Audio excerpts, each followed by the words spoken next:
आदाब। यूपी इंतखाबी जंग में आप सभी का इस्तकबाल है। मैं हूं सैयद अहमद जिलानी। उत्तर प्रदेश में क्या है सियासी सूरत हाल और कौन किसके लिए क्या कुछ कह रहा है, तफसील से दिखाएंगे आज। जैसे जैसे उत्तर प्रदेश असेंबली इंतखाबात करीब आ रहे हैं, सियासत के नए नए रंग नजर आने लगे हैं। कुछ ऐसा ही अनोखा रंग संभल से सामने आया। संभल सिटी असेंबली सीट से बीएसपी से किस्मत आजमाने वाले हाजी शकील कुरैशी का एक वीडियो मंजर आम पर आया है। इस वीडियो में हाजी शकील मगरमच्छ के आंसू बहाते नजर आ रहे हैं। आवाम से वोट मांगते मांगते काफी जज्बाती हो गए। हाजी शकील यही नहीं रुके, उन्होंने कहा कि अगर उनकी पार्टी की हुकूमत बनी और वो वजीर बने तो संभल के सराय तरीन और हयात नगर के अंदर किसी घर में पुलिस घुसने की जुर्रत नहीं कर सकेगी।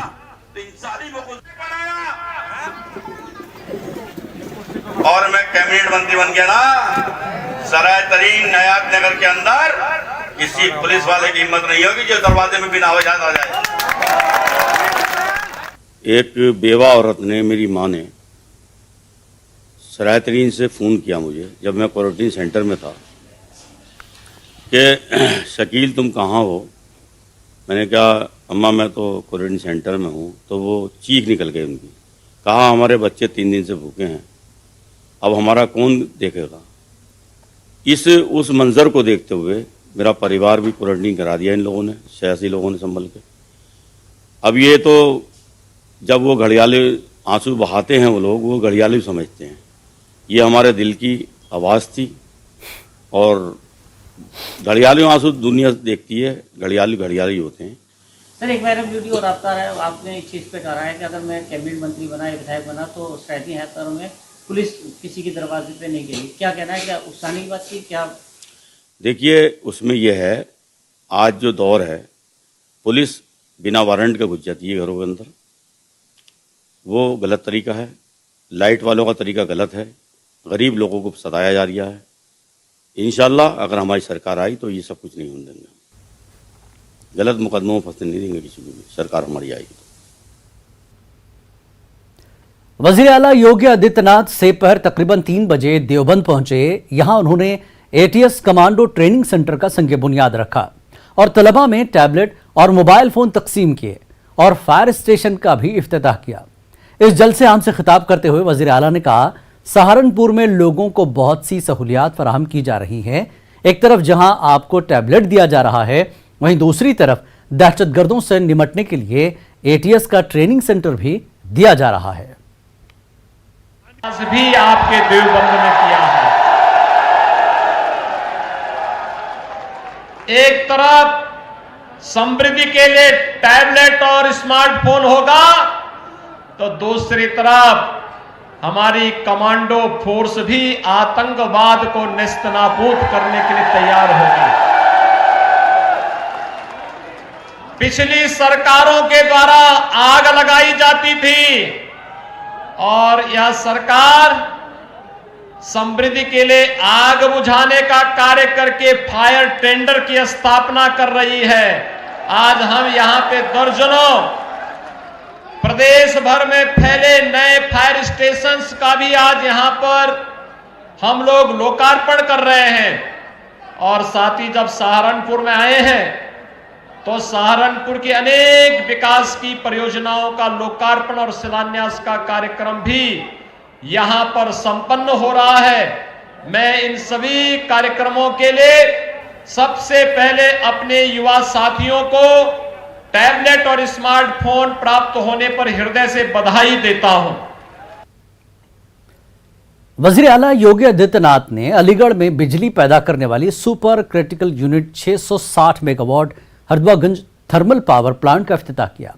वहीं 7,000 करोड़ रुपए से ज्यादा के सैकड़ों तरक्याती प्रोजेक्टों का इफ्तिताह और संग बुनियाद रखा।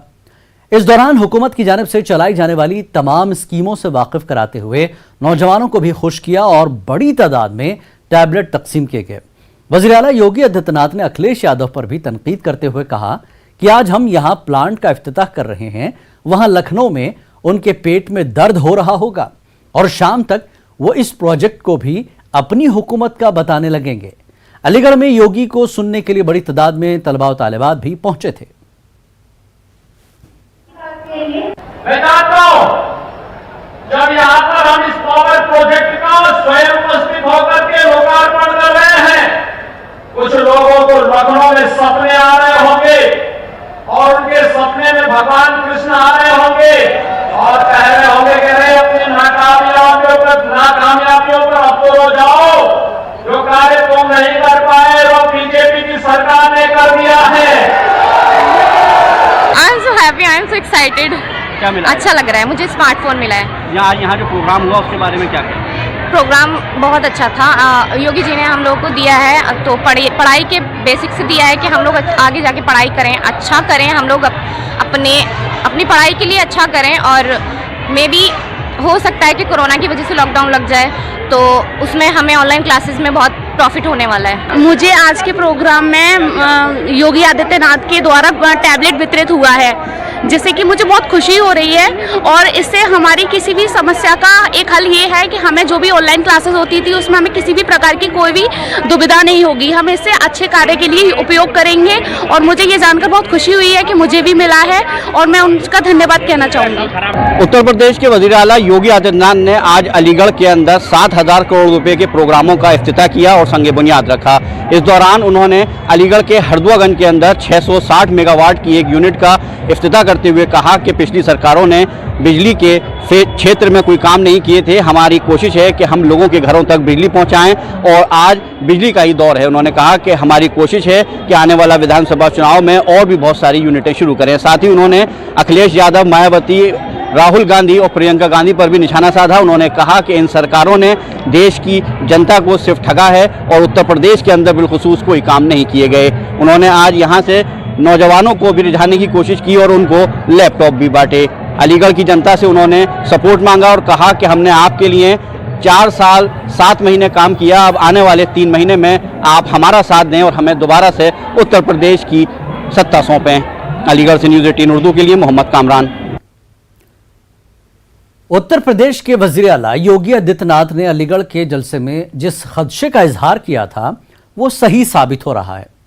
अलीगढ़ से 2 मरतबा रुकन असेंबली रहे हाजी जमीरुल्लाह खान ने 2 तस्वीरें सोशल मीडिया पर वायरल की, जिसमें अखिलेश यादव हरदुआगंज में ही बिजली प्रोजेक्ट के प्रोग्राम में नजर आ रहे हैं और खुद हाजी जमीरुल्लाह खान भी मौजूद हैं।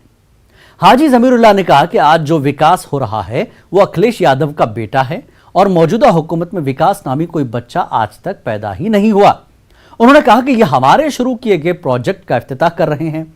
योगी आदित्यनाथ ने भी यही कहा था कि शाम तक समाजवादी पार्टी इस प्रोजेक्ट को अपना बताने लगेगी। ये जो विकास आपको दिख रहा है और जो विकास हो रहा है ये माननीय अखिलेश यादव साहब के ज़माने का है। ये तो सिर्फ उद्घाटन कर रहे हैं, ये बनाया था अखिलेश यादव साहब ने। ये अखिलेश यादव साहब के ज़माने में जब हम एमएलए थे तो ये विकास जितना भी हो रहा है ये विकास हो रहा है अखिलेश यादव साहब के यहाँ का।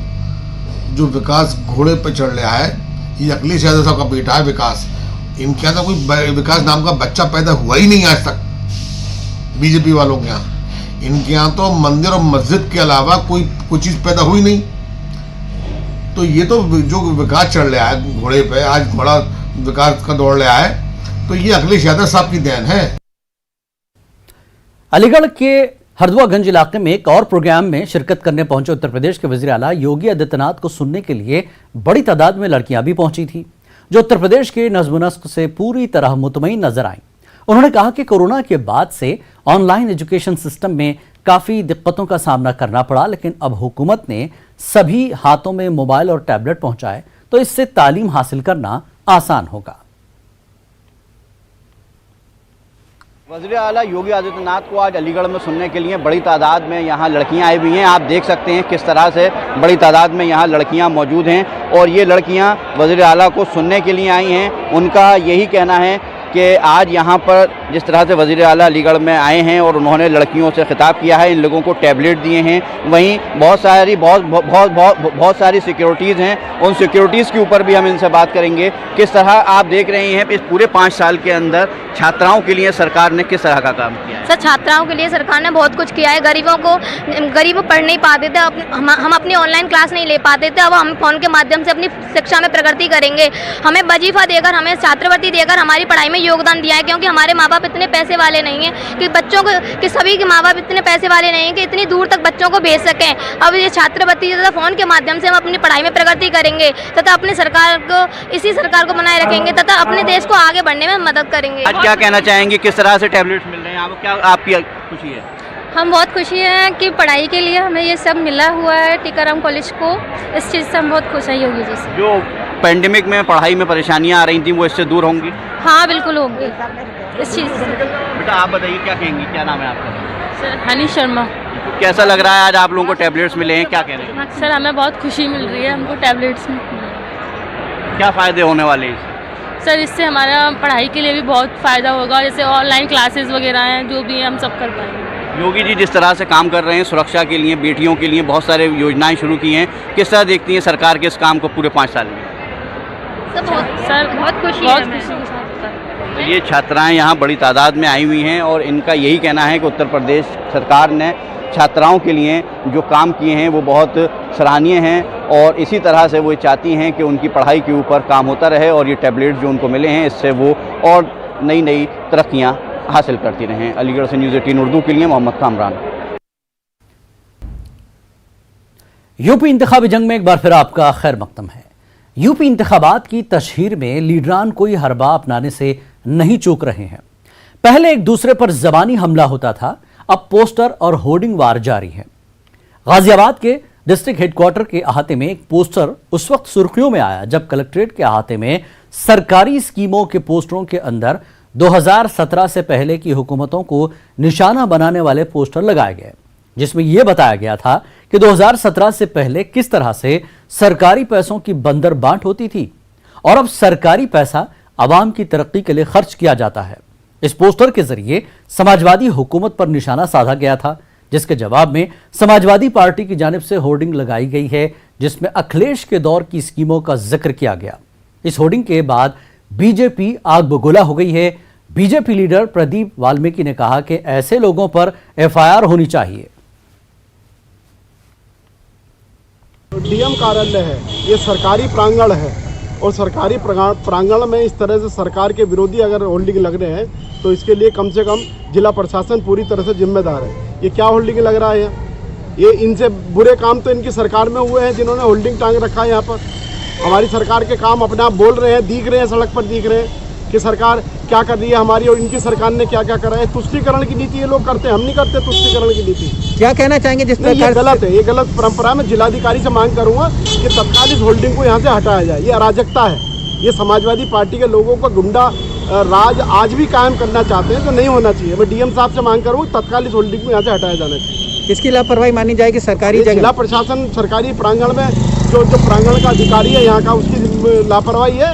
जो भी इसको देखता है, नाजिर है, नाजिर की ड्यूटी है, नाजिर देखे यहाँ पर क्या हालत हो रही है। नाजिर को तो ये नहीं पता यहाँ सफाई कितनी हो रही है। ये मीडिया का सेंटर है, इसमें भी सफाई कई बार हमने कराई। अपना नाम और परिचय बताइए। मेरा नाम प्रदीप चौहान वाल्मीकि है, मैं क्षेत्रीय महामंत्री हूँ भारतीय जनता पार्टी अनुसूचित मोर्चे का। बरेली में असेंबली इंतखाबात से पहले कांग्रेस ने निस्फ आबादी को पूरा करने के लिए मैराथन दौड़ का एहतमाम किया। प्रियंका गांधी की मुहिम लड़की हूं लड़ सकती हूं के तहत मैराथन दौड़ के दौरान भगदड़ मच गई, जिसमें कई तालिबात गिर गईं और उन्हें मामूली चोटें आईं। 3 जख्मी लड़कियों को एम्बुलेंस के जरिए इलाज के लिए जिला अस्पताल में दाखिल कराया गया। तमाम कुछ देर बाद वो भी मैराथन प्रोग्राम में शामिल हो गई। मैराथन दौड़ में शहर से लेकर देही इलाकों तक की 10,000 लड़कियों ने हिस्सा लिया। पहली पोजीशन हासिल करने वाली लड़की को स्कूटी तोहफे में दी गई। कांग्रेस लीडरों ने इस दौड़ पर कहा कि खवातीन की ताकत के बल पर यूपी में कांग्रेस हुकूमत बनाएगी। सर, यहाँ एक मैराथन हो रही थी, उसमें मेरी फर्स्ट प्लेस पड़ी है। कांग्रेस मैराथन हो रही थी, उसमें फर्स्ट प्लेस पड़ी है, उसमें स्कूटी है फर्स्ट पे। और मैं बरेली से हूँ, लोकल में। शेरगढ़ ब्लॉक से, मतलब गांव ब्योंधा। मेरे कोच सत्यवीर भाटी है, मैं अभी उनके अंडर में ट्रेनिंग कर रही हूँ। अभी पौड़ी करा रहे थे तो पौड़ी से अभी उतार के लाए नीचे, मतलब कभी कहीं कराते हैं, हर जगह का टूर लगता है, उसमें अलग अलग कराते हैं। तो मैं यहाँ आई, मुझे बहुत अच्छा लग रहा है। 4 किलोमीटर की मैराथन थी। 4 ज़्यादातर हमारी यहाँ बच्चियाँ एनीमिक होती हैं, उनका इतना पोषण का ख्याल माँ बाप नहीं रख पाते हैं। तो हम लोग एक मैसेज इस यात्रा से ये भी देना चाहते हैं, इस मैराथन से, कि हमारी बेटियाँ सब कुछ कर सकती हैं, उनमें जज्बा है, उनमें जोश है। तो माँ बाप को चाहिए कि उनका ध्यान रखें, माँओं का खास तौर पे। उन्हें आगे ये ना कहें कि बस तुम्हें जो है गृहस्थी संभालनी है, वो भी संभालेंगे हम, और हम सब कुछ कर लेंगे, हम महिलाएं सब कुछ कर सकती हैं। तो मैं आप लोग को भी लग रहा होगा कि आज का हमारा मैराथन, मैं तो मानूंगी कि बहुत ही सफल रहा। अगर ये मैसेज चला जाए कि बेटियां किसी से कम नहीं है, तो मैं मानती हूँ आधी लड़ाई हमने लड़ ली। ये कांग्रेस ही गवर्नमेंट ऐसी है जिसने 18 साल के बच्चों को, यूथ को, जिसको वोटर बनाया। आज उसी कड़ी में हमारी प्रियंका जी ने, जो महिलाएं थी, हमारी जो बच्चियां थी, उनको कोई सोचता नहीं था। आज इतना बड़ा कार्यक्रम पूरे हमने यूपी में करा है। वो दर्शाता है कि आज प्रियंका जी के कहने में बच्चे चलते हैं। और ये अगला कार्यक्रम आपको दिखाएगा कि जो बीजेपी ने शोषण कर रखा है, जो महिलाओं पर अत्याचार कर रखा है, उसके लिए हम लोग ने जागरूक करा है। और आज इतनी ठंड में 10,000 लड़कियां हमारे आई हुई हैं। ये घोतक है उस बात का कि कांग्रेस के पीछे अब सब लोग खड़े होने लगे हैं। क्या बीजेपी में सब कुछ ठीक ठाक चल रहा है? आखिर क्या वजह है कि बीजेपी के एमएलए ही हुकूमत के खिलाफ एहतजाज करने को क्यों मजबूर हो रहे हैं? दरअसल रामशरण वर्मा अपनी 9 मांगों को लेकर सरापा एहतजाज थे। खुद एक बड़ी तादाद भी उनके साथ धरने पर मौजूद थी। पर सवाल यह पैदा होता है कि अपनी ही पार्टी के खिलाफ एहतजाज क्यों? क्या टिकट के बंटवारे से कबल एक तरह से प्रेशर पॉलिटिक्स है? ये टिकट पाने का ये तरीका तो नहीं। बहरहाल जो भी हो, पर एमएलए रामशरण ने कहा कि उनकी तमाम बातों को मान लिया गया है। पर जब उनसे मीडिया ने सवाल करना शुरू किया तो वो किस तरह से भड़के, आप खुद देखिए। सीधी बात पूछे और निगेटिव बात जवाब दिए। विधायक जी, जब प्रशासन आपने उल्टी की, क्यों नहीं सुन रहा है?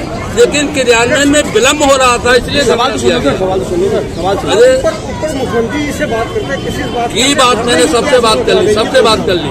आपकी जवाब, आपका प्रश्न का कोई जवाब नहीं है। वहाँ सुनवाई नहीं हुई, इसीलिए बैठे हैं। आप कोई मुख्यमंत्री का सुनवाई नहीं हुई, इसलिए धरना रखा गया। शासन नहीं सुन रहा था, विलम्ब कर रहा था क्रियान्वयन में। ये कह रहा हूँ, आप लोगों ने सब एक ही मत, यही से नहीं दी जाती है। आप लोग अनट्रेंड है, आप लोग। इसका मतलब अखबार गिरी में आपके पास कोई डिप्लोमा नहीं है, कोई डिग्री नहीं है, आप सब फर्जी पत्रकार हैं। बिल्कुल सही कह रहे हैं आप। मैं जो पूछ रहा हूँ उसका जवाब दे दिए। इन बातों को लेकर कभी आप ऐसी बात करोगे, मैं भी ऐसी बात करूंगा।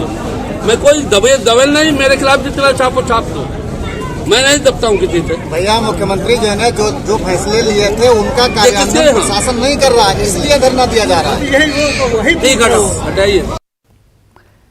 Samajwadi party leader Abu Asim Azmi UP की इंतखाबी सरगर्मियों में सरगर्म नजर आ रहे हैं। हरदोई में एक अवामी जलसे से खिताब करते हुए उन्होंने बीजेपी पर जमकर हमला बोला। आजमी ने अपनी तकरीर की शुरुआत शेर व शायरी के साथ की। बीजेपी को क्यों शिकस्त देनी है, इस पर दिल खोल कर बोले अबू आसिम आजमी। शहरियत कानून पर बात करते हुए उन्होंने कहा कि वजीर आजम नरेंद्र मोदी अपनी वालिदा का सर्टिफिकेट दिखाएं कि वो कहां पैदा हुई थी। हवेली झोपड़ी सबका मुकद्दर फूट जाएगा अगर ये साथ हिंदू और मुस्लिमों का छूट जाएगा। दुआ कीजिए कि हमें प्यार के रिश्ते रहे कायम।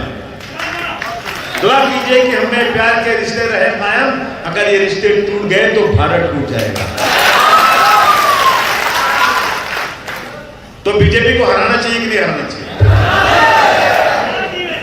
इसलिए हराना चाहिए कि इसने भारत को बर्बाद कर दिया। और अगर 2022 में नहीं हराए तो अभी कलम कागज निकाल कर लिख लो कि शायद दोबारा इस देश में इलेक्शन की नौबत भी नहीं आएगी। लिख लो। मेरे लोग गरीब हैं, नदी के किनारे झोपड़े बनाकर रहते हैं। वो नहीं जानते मेरे दादा का नाम क्या था, मैं कहां पैदा हुआ, उनके पास कोई सर्टिफिकेट नहीं है। ये इस देश में कानून बनाना चाहते हैं कि अफगानिस्तान से, पाकिस्तान से, बांग्लादेश से, कहीं से भी कोई आना चाहे तो आ सकता है, लेकिन मुसलमान नहीं आ सकता। ये कानून देश में बनेगा। 1947 को एक सगा भाई, माँ बाप यहाँ रहते चला गया, उसका सगा भाई चला गया पाकिस्तान, और अब उसको लगता है कि मैं गलत मुल्क में आ गया, मुझे हिंदुस्तान वापस आना है। वो खून के आंसू रो रहा है, मुझे अपने बाप दादाओं के गांव जाना है, मुझे अपने माँ बाप के घर जाना है, लेकिन उसको नहीं आने दिया जाएगा। ये कानून बनेगा इस देश में। सीए एनआरसी ला करके ये चेक करेंगे सर्टिफिकेट। मोदी जी पहले अपनी अम्मा का सर्टिफिकेट दिखाओ कि वो काम कर रहा है। दिखाओ पहले, बताओ लोगों को पहले। इसलिए बीजेपी को हराना जरूरी है।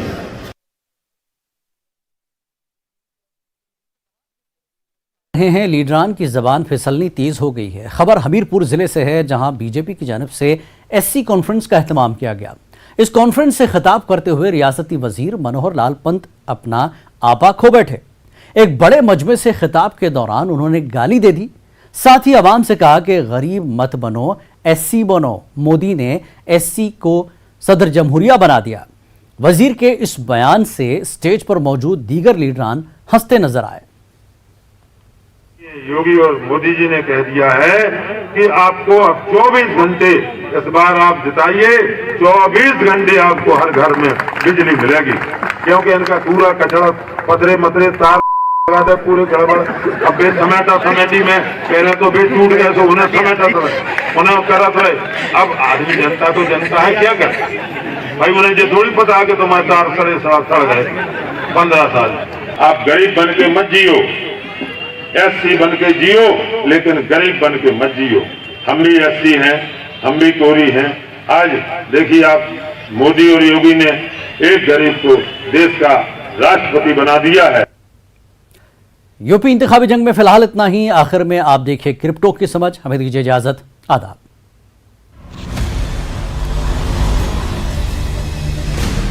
ज़ेड-पे and news 18 network present crypto की समझ। नमस्कार, क्रिप्टो की समझ के नए एपिसोड में आपका स्वागत है। आपके साथ मैं हूं शिप्रा झा। ब्लॉकचेन टेक्नोलॉजी और क्रिप्टो करेंसी के आसपास फिशिंग अटैक्स में तेजी देखी गई है।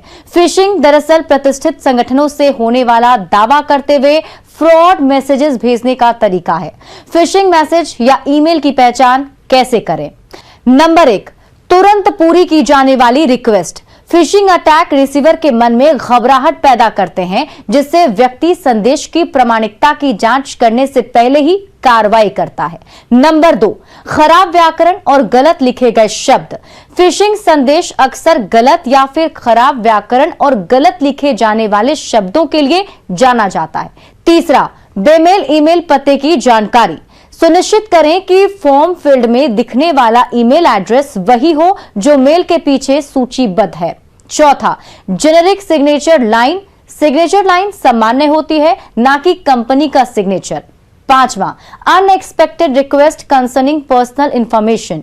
किसी भी कॉन्टैक्ट के भेजे गए लिंक पे क्लिक करने से पहले बेहद सावधान रहना चाहिए, खास तौर पर जब बातचीत उनकी ओर से शुरू नहीं हुई हो। असली परेशानी तब होती है जब यूजर लिंक पर क्लिक करता है या अटैक करने वाले के चाहने के मुताबिक एक्शन लेता है। How do I keep my crypto account secure? तो इसके लिए कुछ गाइडलाइंस है। पहला गाइडलाइन है सेटअप 2 फैक्टर ऑथेंटिकेशन, यानी 2 फैक्टर ऑथेंटिकेशन सेट करने से यह सुनिश्चित होगा कि कोई भी आपके खाते तक नहीं पहुंच सकता है। हमेशा अपने ब्राउजर के एड्रेस बार की जांच करना सुनिश्चित करें। दूसरा पॉइंट है संवेदनशील जानकारी किसी के भी साथ साझा ना करें। तीसरा पॉइंट, एक मजबूत पासवर्ड का इस्तेमाल करें। वैसे तो क्रिप्टो प्लेटफॉर्म्स पर क्रिप्टो करेंसी सबसे ज्यादा सुरक्षित है, पर एक आसानी से पता लगाए जाने वाले पासवर्ड से आप हैकर्स के जाल में फंस सकते हैं। चौथा पॉइंट है रेसिपिएंट के एड्रेस की दोबारा जांच करें। यह भी जरूरी है कि आप रेसिपिएंट के एड्रेस की दोबारा जांच करें। रकम भेजने के बाद इसे वापस नहीं लिया जा सकता है और इसकी वसूली भी नहीं की जा सकती है। स्कैमर से सावधान रहें। कई हैकर्स भरोसेमंद संस्थाओं के रूप में संवेदनशील जानकारी पाने के लिए धोखे से भरी तकनीकों का इस्तेमाल करने की कोशिश करेंगे। Fishing scams. फिशिंग स्कैम्स में एक अटैक करने वाले खुद को एक भरोसेमंद यूनिट के तौर पर दिखाने की कोशिश करता है ताकि आप उन्हें संवेदनशील जानकारी दे सकें जिसका इस्तेमाल वो आपके डिवाइस तक पहुंचने के लिए कर सकते हैं। इसलिए यूजर्स को इससे बचने के लिए बहुत सावधान रहना चाहिए और अच्छी प्रैक्टिस का ही इस्तेमाल करना चाहिए। अपनी क्रिप्टो करेंसी को सुरक्षित रखने के 12 आसान तरीके हैं।